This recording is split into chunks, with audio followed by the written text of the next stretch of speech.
is titled To Restore the American Dream. We now take you to Warrenton, Virginia for coverage of the banquet. Ladies and gentlemen, I would like to welcome our television audience to our program tonight. For their benefit, this is the 1991 John Birch Society birthday banquet coming to you from Airlie in Warrenton, Virginia. We are celebrating the 3rd birthday of the John Birch Society, and we are happy to have everyone here tonight. At this time, I'm going to ask Dr. Jim Hutt from Warrenton to introduce our guest speaker. Jim.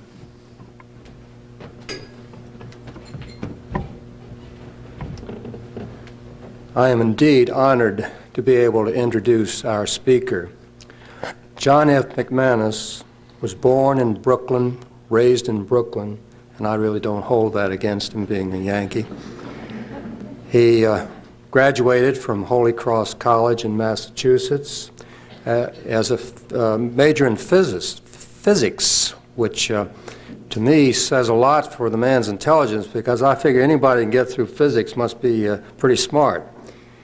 He went into the Marine Corps for 3 years, and then after that worked for 6 years as an electronics engineer. He became a John Birch Society coordinator and was asked to serve on the staff at headquarters in 1968. He became Director of Public Relations for the John Birch Society and Chief Spokesman. In June of this year, the Council appointed Mr. McManus President of the John Birch Society. Mr. McManus and I share one thing, one conviction, and that is that we will win this struggle with God's help. And when asked what he would do when victory was certain, he said that he would read all of those books that Mr. Welch thought he had read. And I can understand this because it's hard enough to keep abreast of current affairs without going back and reading these books that we all should have read. Ladies and gentlemen, it's my pleasure to introduce our speaker, who will speak on the subject To Restore the American Dream, President John F. McManus.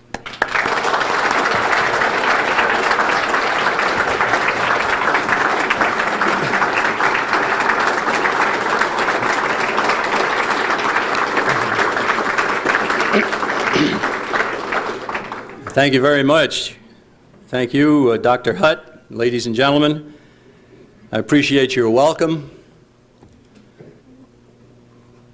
Like the cow said to the Vermont farmer on a winter morning, thank you for a warm hand on a cold day.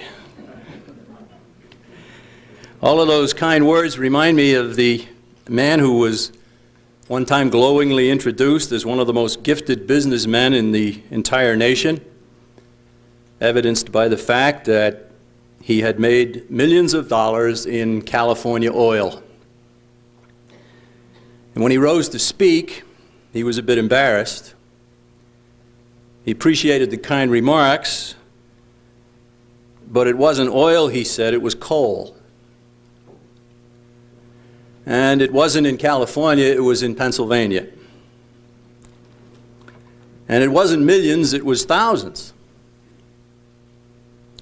And it wasn't he, it was his brother. And he didn't make it, he lost it. So he's now a candidate for Congress. My title here this evening, assigned to me by my good friend, our host, Mason Gardner, is To Restore the American Dream. We are going to talk about a dream. And my job, therefore, is to get everyone ready for that dream. In other words, I'm here to put you to sleep. Now, one easy way to reach that goal is to present you with an array of statistics. Well, I'm not going to do that. I learned a lesson a few years ago when I told an audience that I wasn't going to bore them with a lot of statistics, and a fellow in the front row said that I didn't need the statistics, I was boring without them. On his last trip to America, Pope John Paul II caused a dutiful policeman to think that he was dreaming. The Pope, as you may know, enjoyed a robust youth and still delights in the everyday pleasures of life whenever he can. On his last trip to America, he was met at the airport by a chauffeured limousine and the driver to be taken to a very important meeting. Well, the Pope took one look at that beautiful automobile, something he'd always dreamed about getting behind the wheel of, and he struck up a conversation with the driver. It went something like this. He said, you know, I've always wanted to drive one of these limos, and I'm sure you'd enjoy a break in your routine, so why don't I drive, and you can take my place in the back, and you can relax, and you can enjoy the ride, and no one will know the difference. The driver protested, but the Pope was pretty persuasive. And after all, he carries a lot of weight, especially if you're a Catholic limo driver. So into the back went the driver, and into the driver's seat went the Pope. He even borrowed the chauffeur's little cap, and off they went. And the Pope was absolutely amazed at the performance of the vehicle. Pretty soon he had it up to 70 miles an hour, then 80, then 90 miles an hour, and pretty soon the police saw the car whiz by and set out in hot pursuit. Now, more than likely you know the routine: the police, the siren, the blinking lights, the need for the speeding vehicle to pull over, and the Pope did pull over. All right, now try to picture this. One policeman approached the auto. His partner stayed in the police car by the radio. In a few minutes, the first cop returns with a bewildered look on his face. And he says, we can't give a ticket. We just can't. This guy's too important. He has to be the most important man in the whole world. Well, his partner says, well, who is he? And the first policeman says, I don't know who he is, but he's so big, he's got the Pope for a chauffeur.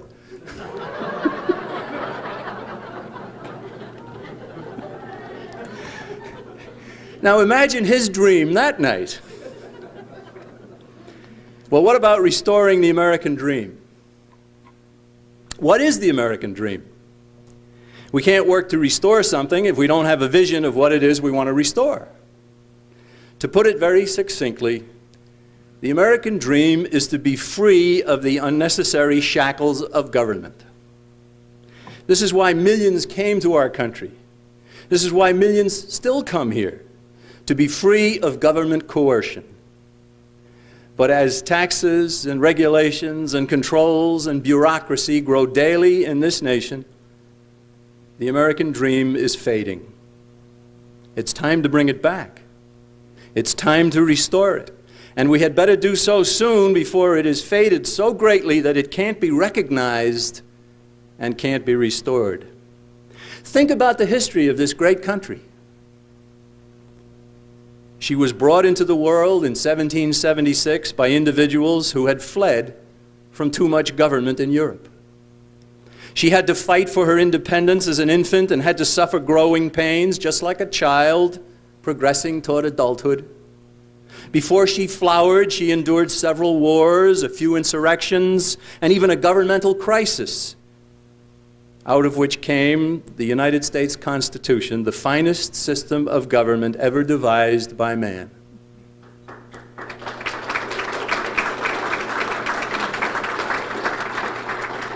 By the time this nation was 100 years old, still a youngster in the life of a nation, she had become the refuge of the world's tired and hungry and poor, who left everything in the old world and came here yearning to be free. They came for opportunity, for a chance to realize the age-old dream of mankind, to be out from under government coercion, to be able to keep the fruits of one's labor, to build, to produce, and even to pray without worrying about breaking some ordinance. Beyond those who came to America, there were countless millions more throughout the globe who took comfort and found hope in knowing that such a place as America existed, a place where men had bound government down to its proper role and not themselves been shackled by a government run amok. What made America great isn't any mystery. What set it apart from other nations and other lands isn't a secret. It wasn't natural resources. There are equal or greater natural resources in all of the inhabited continents. America's people weren't the source of her greatness either. The people who transformed a backward wilderness into a marvel of productivity came here with talents they already possessed, but there was something here that enabled them to do more in their new surroundings than they had been able to accomplish in the lands that they had left. Was it government's wisdom, or government's programs, or government's benevolence that spurred our nation to the heights that it reached? No, not at all. It wasn't what government did that made the difference. It was what government was prevented from doing that made the difference. The key to America's greatness is freedom for the individual. Freedom to work, to produce, to succeed, and especially to keep the fruits of one's labor. Here a person is even possessed of the freedom to fail and the freedom to start over again. As much as the source of America's greatness has always been the freedom to do this or that, as long as we continue to respect the rights of others, the wonder of America is that her people were free from the stifling and meddlesome control of government. The world has recently been given a good look at the horrifying fruits of government controls. We see it daily in our newspapers. As the Soviet Union disintegrates, the politicians and the pundits are discovering that the communist system, which is socialism, is a failure. Listen to me, say these self-promoting experts. I'm delighted to inform you that communism is a failure. The people are in want, the shelves are bare, and the communists themselves are abandoning the system. One quick response to that is to suggest that the American people would be far better off listening to someone who's been telling them that the communist system has always been a failure. Why place faith in someone who wasn't smart enough to see the failure until it smacked him right in the face? And why listen to someone who thinks that when a communist becomes a socialist, that he's really made a significant change? You know, there are still some Marxist college professors who refuse to believe that the socialist system has failed. They'll go to any lengths to defend it. Well, what about the bare shelves, said an angry student to one of these die-hard Marxists. And the professor shot back and he said, the problem is not what you perceive. The difficulty is the efficiency of those who built too many shelves. And the problem here in our nation is that we are being steadily led into the same socialistic system that has kept the peoples of scores of nations in slavery over the past several decades. For the 33 years of our existence, the John Birch Society has opposed communism. We have become known as an anti-communist organization.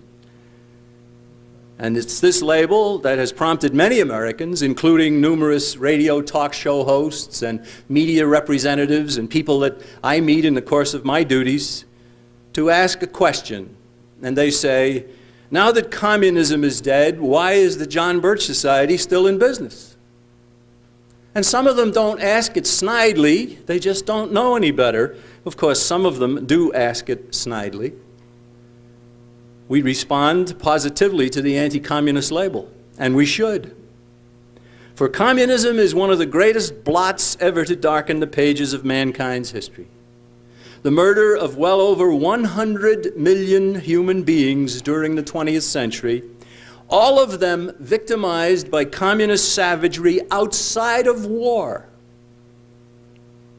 That constitutes only one of many reasons why anyone should be proud to be known as an anti-communist. Other characteristics of this system include totalitarian rule, suppression of God-given freedoms, denial of property rights, and the elevation of lying, cheating, and double-dealing to a virtual art form.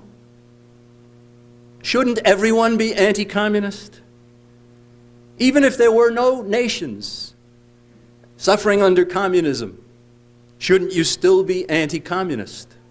And isn't it a sad commentary on our times that so many of our leaders even in our own government, are not anti-communist and don't want to be known as anti-communist. Well, despite a widespread perception to the contrary, created mainly by our government and the mass media, and repeated by the average radio talk show host and newspaper reporter, communism is not dead. The world's most popular nation, China, remains ruled by communist thugs, and so too do smaller nations. Cuba, North Korea, Vietnam still suffer under the heel of communist tyrants. But even if no nations were shackled by communism, communism should be understood and opposed so that its deadly force might never again infect mankind. Now, beyond proper opposition to communism, our John Birch Society has always preferred to stress a more positive and a more important goal. Specifically, while never relaxing our abhorrence to communism, we are more motivated by a desire for Americanism.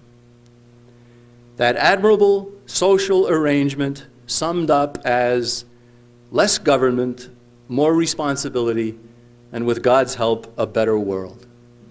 For Birchers, this positive promise of what can be built in an atmosphere of real Americanism motivates us as much or more than does the negative fear of what must be exposed and cast aside. We are for the system given us by the wise and far-seeing men who founded this nation. We are for the limitations upon government written into the U.S. Constitution. We are for free enterprise and all of the productivity that it brings. We are for honesty, integrity, self-reliance, and many other virtues that are always found in the best of men. And because we are for all of these traits of what we call Americanism, we have always opposed its direct opposite, communism, in which none of what we are for is present, and everything we oppose is enshrined.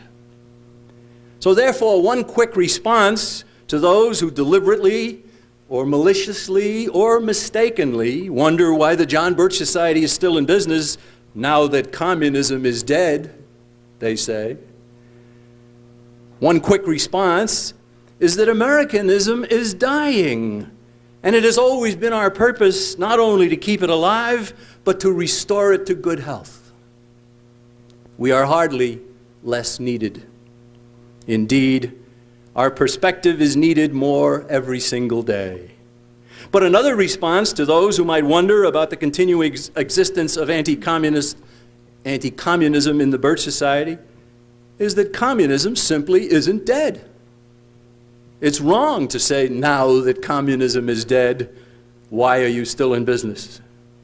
A third reason, a third response, is that a communist has never been anything but a socialist in a hurry. And I want you to remember that. It's a good line. Like a lot of people, I guess, I've never met a good line I wouldn't borrow. So I want you to borrow that. A communist has never been anything but a socialist in a hurry. And when communism is replaced by socialism, there is no reason whatsoever for anyone who loves liberty to raise the victory flag. The leaders throughout Eastern Europe, the leaders in the Soviet Union, what's left of it, the new leader in the Ukraine, the new leaders in the Baltic countries, they're all socialists. But the more complete response to the question of why is the John Birch Society still in business is that whenever we were referring to communism, we always had in mind the modern manifestation of a powerful conspiracy whose megalomaniacal leaders mean to rule the world. To accomplish their diabolical goal, these arch criminals have created and used such economic and political systems as communism, or socialism, or Nazism, or fascism, or a lot of other unsavory isms.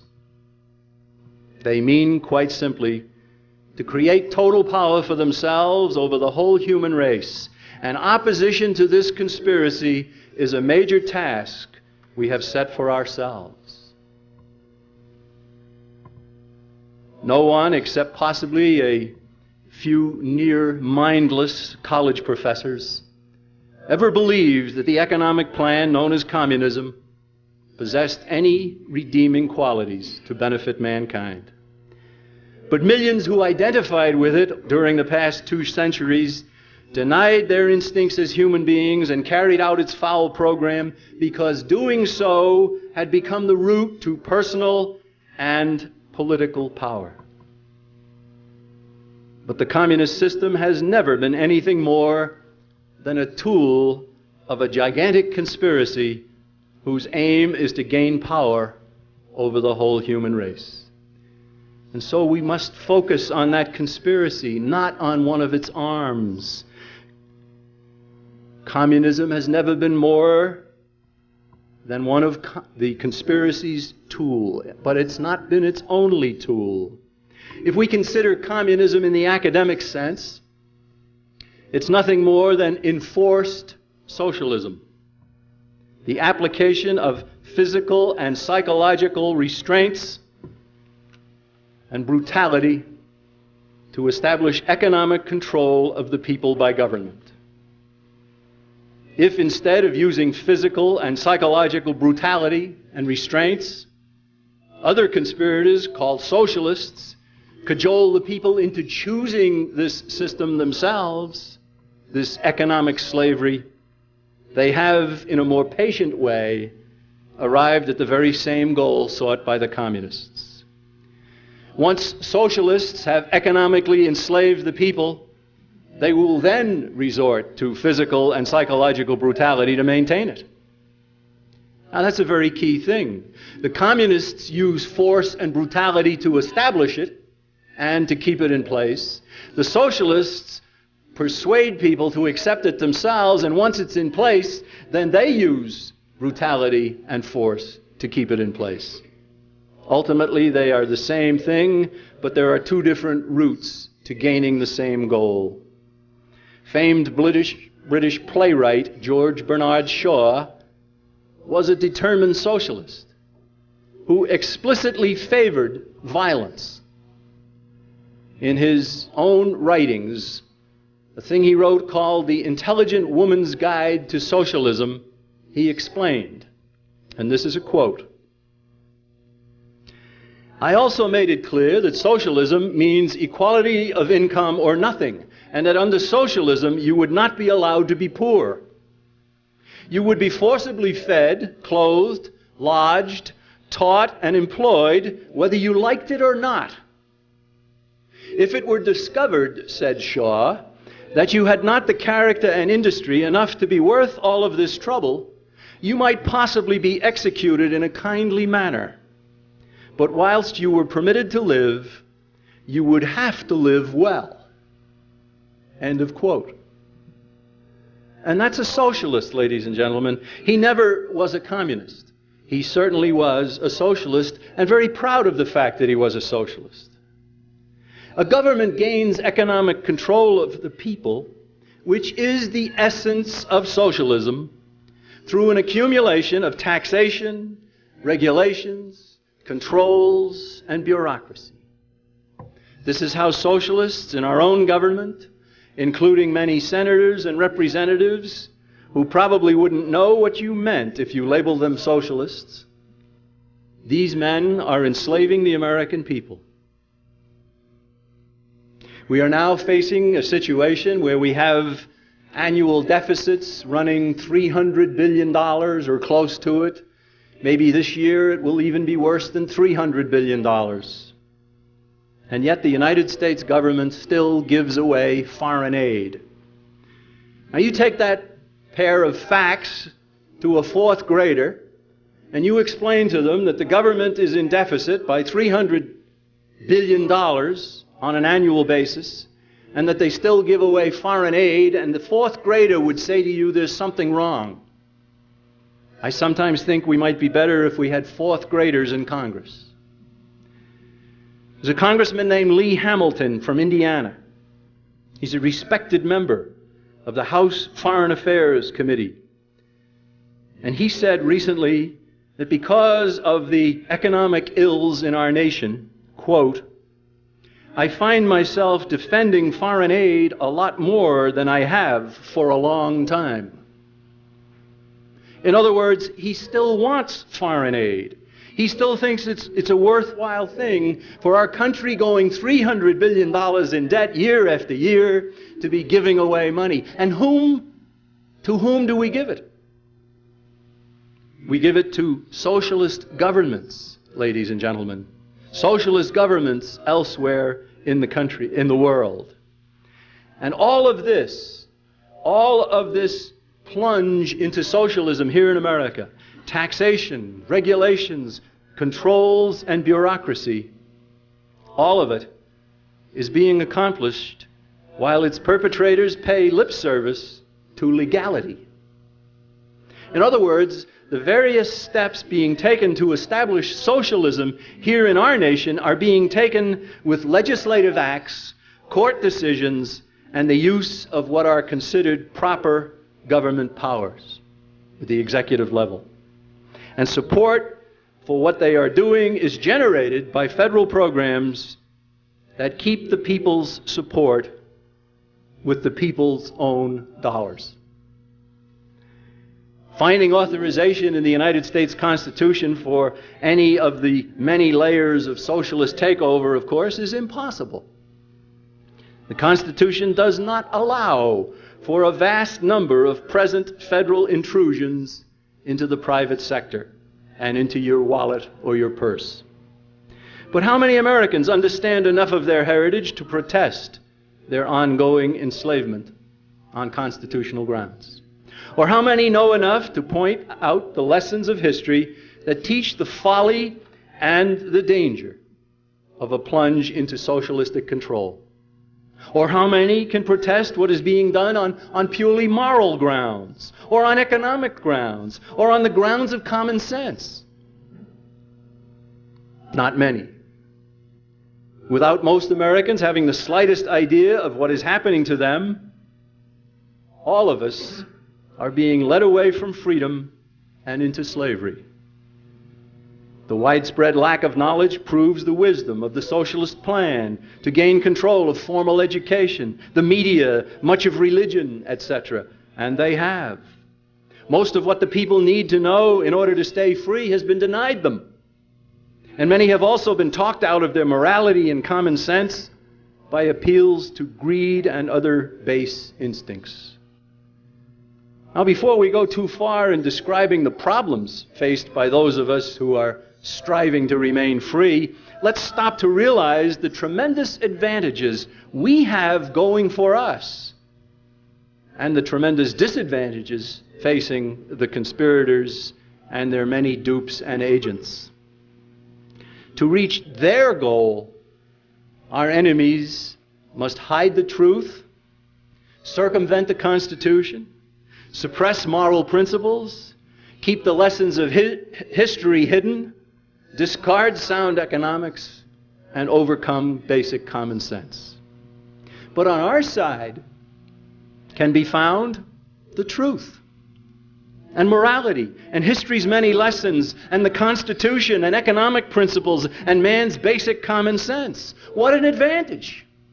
What an advantage we have! As we reach out to others to save both them and ourselves from the slavery intended by a conspiracy, we indeed have a lot going for us. I want to talk to you a little bit about the wisdom of a man named Robert Welch. Robert Welch founded the John Birch Society in December of 1958. He led it until March of 1983 when he stepped aside, and then he died less than 2 years later. The question that has come to Birchers everywhere in recent months presumes that the John Birch Society had no other purpose than opposition to communism. We who are members certainly know that's not so. Right from its birth, however, the Society took its stand for Americanism and against socialism. And Robert Welch, the man who finally formed the John Birch Society in 1958, had written as far back as the 1930s about what was happening to our country. He wrote an essay back in that period called "A Weight on My Shoulders," and in it he lamented, quote, "My country is being converted into a carbon copy of thousands of despotisms that have come before."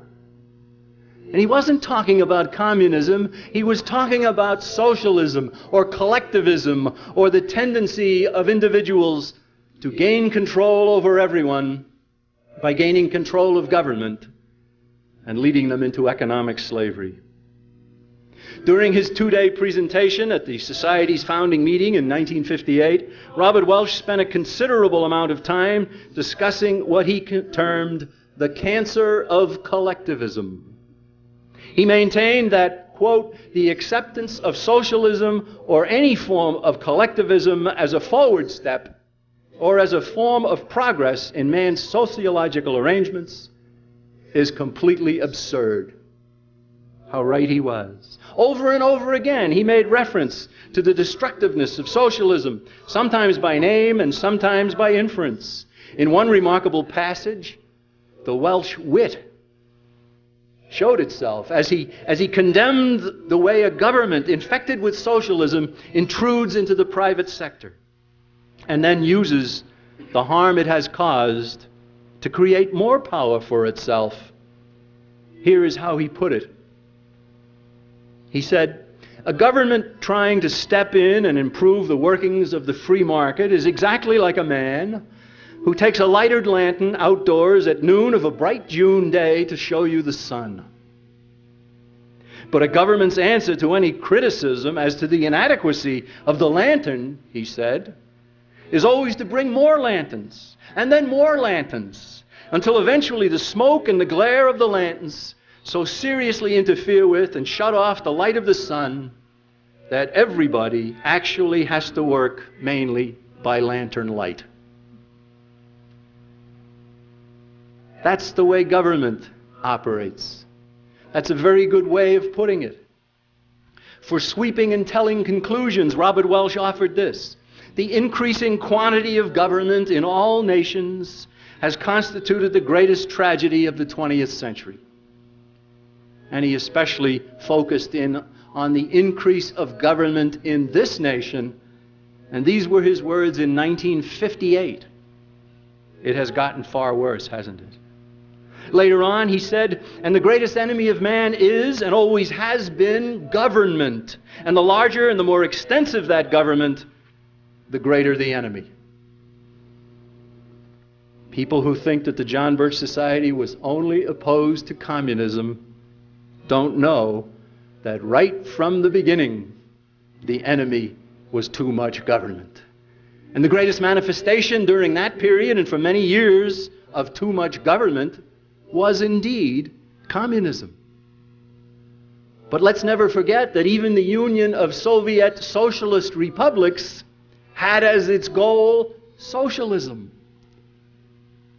And socialism is economic control of the people by government. It means taxation, controls, regulations, bureaucracy, and big brother government. And that's what we're getting in this country. Robert Welch at one time, after making it very clear that he never condoned dishonesty in the slightest degree, and I've never met a man who was more honest, he chose the following dramatic way to express his intense aversion to socialistic big government.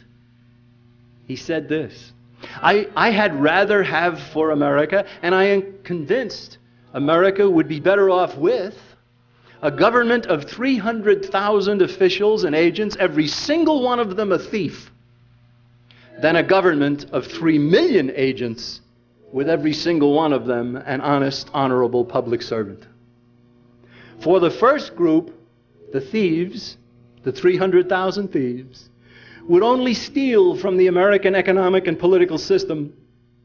The second group, 3 million bureaucrats, would be bound in time to destroy it. What a way to make a point. Years later, Robert Welch pointed out that the goal of the conspirators in our midst is not sheer destruction of the American system, but the remolding of it into what he called a gigantic economic bureaucracy, which will become the framework through which routine control is exercised over every detail of the lives and actions of the American people. He continued, he said, you can now see that metamorphosis being insidiously carried out right before your eyes. And most of what is taking place can be more easily understood if the fundamental difference between a free enterprise economic system and a police state socialist system is recognized at once. He said this, he said the free enterprise system is based on the philosophy of abundance, with millions of salesmen always trying to move the too much. And the socialist system is based on a philosophy of scarcity, with millions of ration clerks always trying to divide the too little. That's powerful. And it certainly is apropos of our situation in America today. In the midst of a deep recession that is producing more ration clerks and fewer salesmen, the American people ought to listen to Robert Welch and to those of us who believe as he did and carry on the essential work he inaugurated. If not turned aside, the socialism that increasingly affects and infects America can only lead to a destruction of all freedom and the conversion of our nation into totalitarian police state.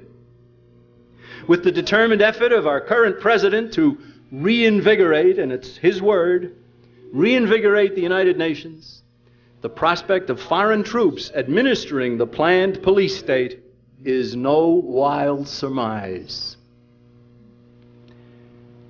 I can't say it too often, my friends. Socialism is economic control. Economic control is slavery. In order to keep a population enslaved, all freedoms must be canceled. Freedom of speech or of the press cannot be tolerated in a completely socialist state. Should such a horror be established here, there will be controls put on religion, on the right to assemble, on the right to own a weapon, and no resistance to the all-powerful state will be permitted. This is the goal of those leading the drive to socialize America. Like the government agent shutting out the sun's light with one smoky lantern and then more smoky lanterns, swarms of government agents continue to create huge problems and then claim to address them by offering more government programs, meaning more government problems. If we don't reverse the process and do so soon, we shall indeed be slaves. Socialism is not a benign alternative to communism. Ultimately, it's the same deadly force, and its progress toward complete control of the United States ought to alarm and energize anyone who wants to be free. And so where are we? Where are we, the American people, in this situation? Well, ladies and gentlemen, we still have enough freedom to save the whole system. We don't have to lose this struggle. Far from that, we can win if we seize the opportunity to do so while there is still time. And believe me, there is time. The John Birch Society has the program. We have the tools. We have the energy. All we need is more willing hands and to put them to work. We don't have to face a situation where the only choices left to us are submission or suicidal confrontation. That is the situation that has faced millions and millions of people in our own time. It's the situation that still faces the people in China. Submission or suicidal confrontation. But we don't have to face that, nor do we have to face a future where freedom is only a memory. And we certainly don't ever have to respond to a child who asks that some future year what it might have been like in America before the New World Order was established. Ladies and gentlemen, the enemy is a conspiracy. There are not that many conspirators. There are many individuals who go along to get along. If we can make the situation such that in order for them to get along and go along, they become hardcore constitutionalists, advocates of the free enterprise system, they would. And so our course is clear. Wake the town. Tell the people. The socialism that permeates our nation is a tool of a conspiracy. Both the tool and its wielders can be exposed and routed by diligent application of the program of the John Birch Society. And one of the best tools we have is our little trim bulletin. Our trim bulletin that gives the voting record of the congressman on economic issues. Did he vote for higher taxes and more government? And if so, he gets stars for all of these votes. Or did he vote for lower taxes and less government? He gets the stars. Higher taxes and more government, he gets the X's. And these are just two random congressmen. You can see that this one is a very appealing congressman, and this one is not so appealing. And ladies and gentlemen, we're not telling anybody to vote for this man, or to vote against that man, or to vote in any election. We're not telling you for whom you should vote. We're telling you simply what they are doing, not what they're saying, what they are doing. These little trim bulletins are available to anyone in the United States. You can get 100 of them, $8, Appleton, Wisconsin, John Birch Society, on your congressman. I suppose it's fitting that we bring this speech to a close by citing the words of a poet named O'Shaughnessy. He happens to be an Irishman, like meself, as they say in Ireland.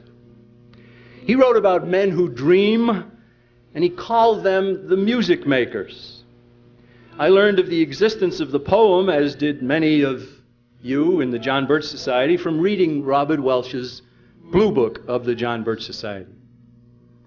O'Shaughnessy was paying tribute to the people who would seize the opportunity and do it.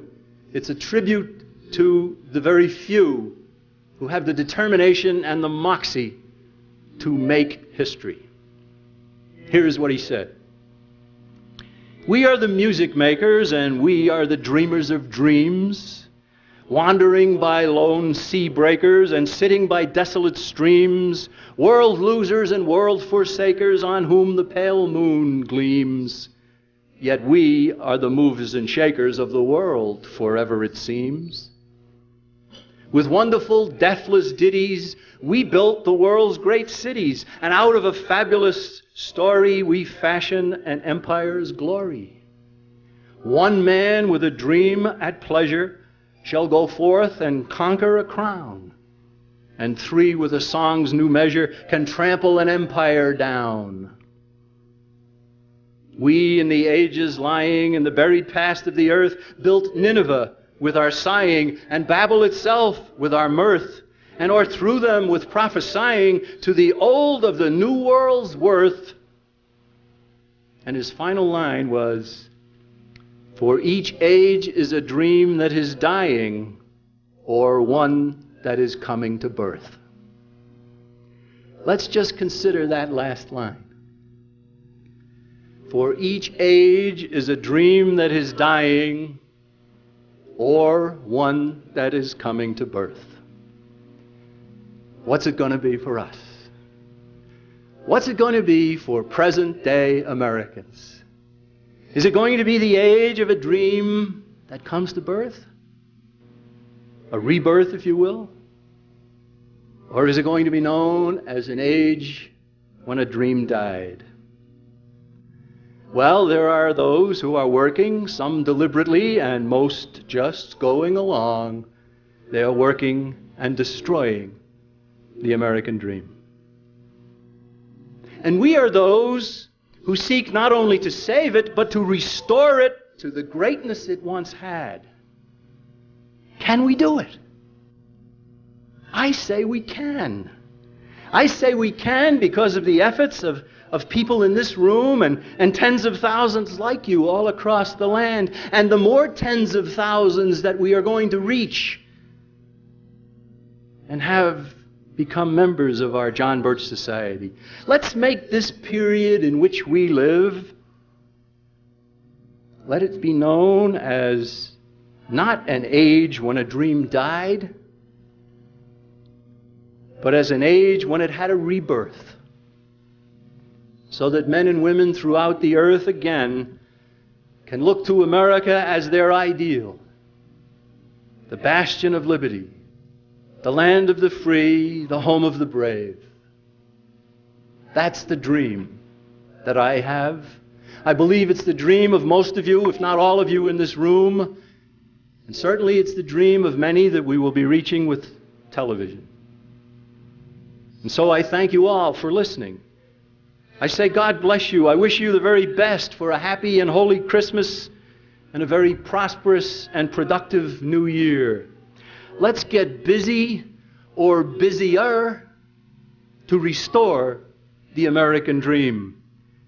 And let's have all of those who would not ask why we're still in business, but ask instead how they can help. Thank you very much.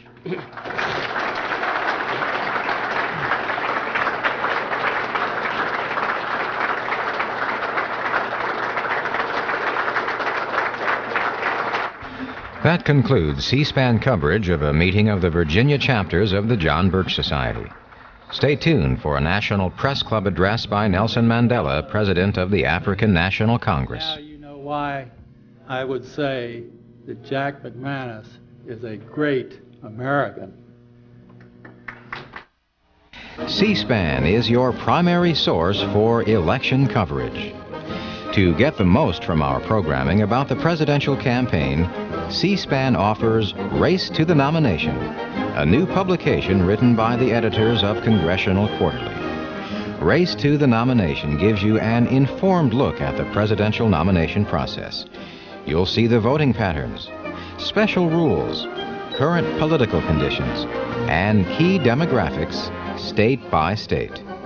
To order with Visa or MasterCard, call toll-free 1-800-854-9043 or send a check or money order for $11.95 to CQ Books Order Department, Post Office Box 7816, 300 Raritan Center Parkway, Edison, New Jersey. The zip code is 08818.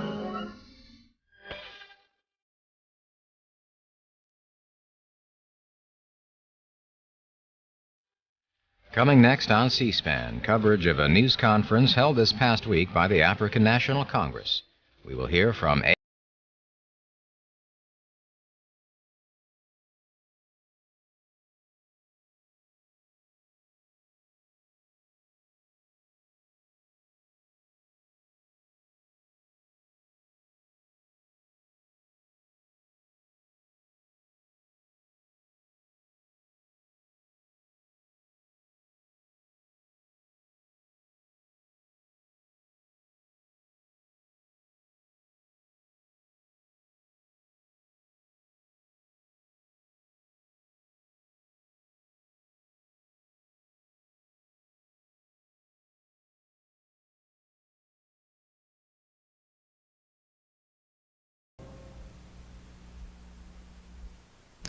Good morning and welcome to the National